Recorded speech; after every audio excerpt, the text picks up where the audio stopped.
Well, hello, this is Shari Schreiber with Art and About, and we're here at Fine Eye Gallery. In fact, Fine Eye is celebrating their 25th anniversary this month. They've been here for 25 years, and they have a show, and it's called Local Color, and we're going to go inside now and talk to Brad Devereaux, one of the fine artists that's involved in this show. Well, Brad, I understand that you're involved in this show this month here at Fine Eye. And Quite right. Yes, and I've always admired your colorful style. I'll see you around in the day. You have seen me around, that's true. Yeah. We've done some shows together. Yes, we have, and enjoyed your personality. Oh, well, thank you. But we're going to talk about your personality you think? and your artwork. You wait till we get going, honey. Okay. Okay, tell us about this piece over here. Okay. Does it have a name? Probably. I don't title stuff, but James Aaron says they want titles here. Oh, okay. The reason I don't title stuff is because to me, so much of life is a Rorschach. You know, the old ink blot test psychiatrists used to kind of understand the person that was interpreting the Rorschach. And I find that's kind of what happens in life, at least between me and people, places, and things. I mean, I meet you, I meet Tommy, and I don't know you well, so I can impute qualities to you, i.e. I'm making assumptions, I'm projecting, and that's dangerous. Because, you know what I mean? Because that doesn't mean I get to know who you or anybody is. And so a lot of my endeavor in life is to seriously try to get to know people for who they are, as well as myself. I got to do them both. So your perception of them. Yeah, that's all you know, can and have. so I'll start. And this one started off of a young fellow who was a top-notch motocross motorcycle racer. And he had these great tattoos. I mean, my God. See the blue kind of, or the gray, depending, things at the bottom, the vertical things? Well, he had things like that on his legs, and I thought, I've never seen anything like that. And up on his chest, he had parts of the motorcycle.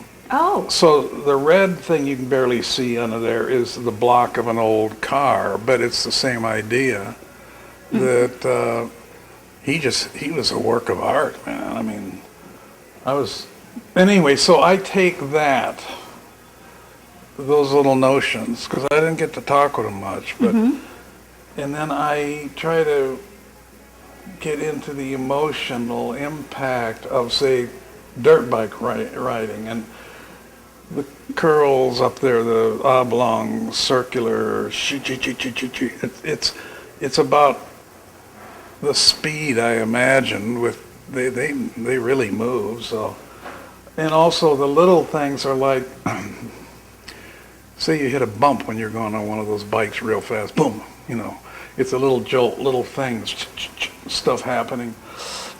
Anyway, it's my attempt to try to capture the emotional impact of what he does on me. Well, it's not reality, but that's what I do. That's yours, yes. Yeah, and that's what I'm interested in. That's great, and I can't exist outside of your creation of it. That particular interpretation. Yeah, I mean, you know, everybody's going to interpret it differently. Absolutely. You know, do a literal photographic portrait of him, and I do that, but very seldom. I used to, but no, I'm just more into the the emotional impact of you or Tommy or the bike or whatever it is. You know, Yes. trying to comprehend here, trying to gain knowledge before I drop dead. Well, you know when you'll know the most. One step over the grave. One step over the line, sweet Jesus. Yeah. Well, I have always liked the free form and the color, and this show is local color, and I would say that you capture that very well. Well, it's color and it's local. Yeah, that's true, and so are you. And here's another piece. You know, I have never seen your work on canvas before. That's because I found that canvas at the secondhand store, ready to go. I had to overpaint it. If you look, you'll see original stuff. See, it's kind of funny little raised lines and stuff. Yes. So it got tricky because I didn't want them there, but I couldn't get them off. Oh. So I kind of incorporated them. This was a piece of art that probably went in a motel. Oh, I see. But for a couple bucks, it's stretched canvas. That's a good deal. And I used to work in canvas all the time. Oh. So, but now I work on masonite because I kind of lean on it, and if I lean on the canvas, it gets loose. Oh, yes. You know, and then you got to hose it outside, wait for a sunny day, and make it shrink. You hope, but not shrinking too much. I like canvas. It's just also I got to get right up on it. I'm half blind, and you know, and then my hand shakes, so I got to hold my hand. Oh, I love it. I do love it. Yeah. Yes, you do. But a hard surface is easier for me to work on. It's just it's a heavier thing. This is real light, but I have a big bolt of canvas still, so I hope to do more of them. Okay. Easier Either to that or move. use it for drapes, right? Yeah, covers on your couch, you know. Yeah, recover your outside chairs that have rotted away in the winter.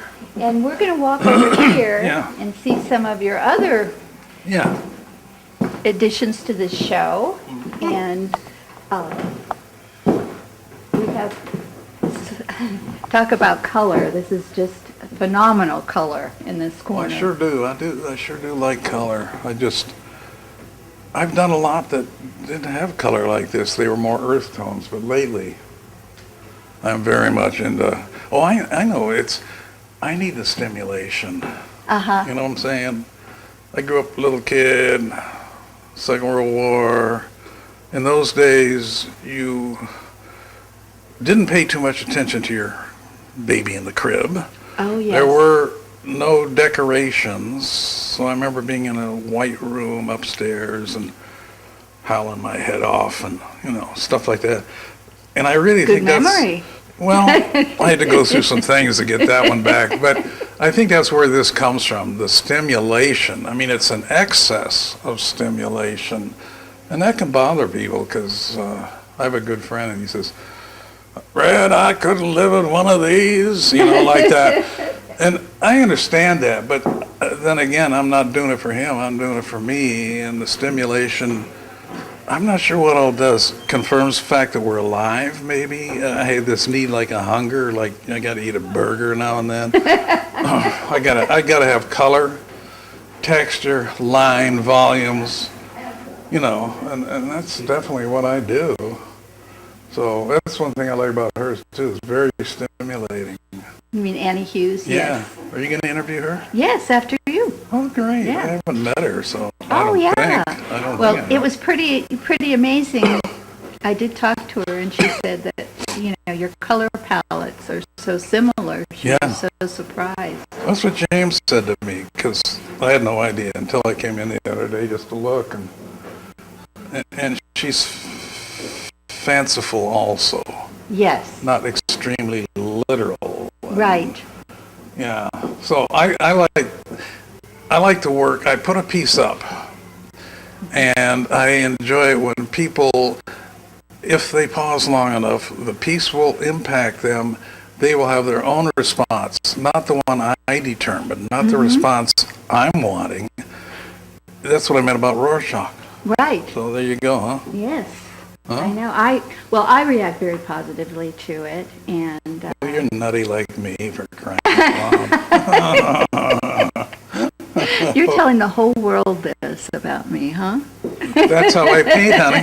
In fact, I had a whole idea for this interview, and I was going to say, you want to know about my art? Let's sit down and talk. And then, because that would have been a process of my wanting to get to know you better, which is what the paintings are about. So getting to know things better. Well, that's very interesting. Thank you very much, Brad. I've enjoyed Oh. talking to you. And Miss Shari, it's sure good to see you again. Well, thank you. You too. Okay.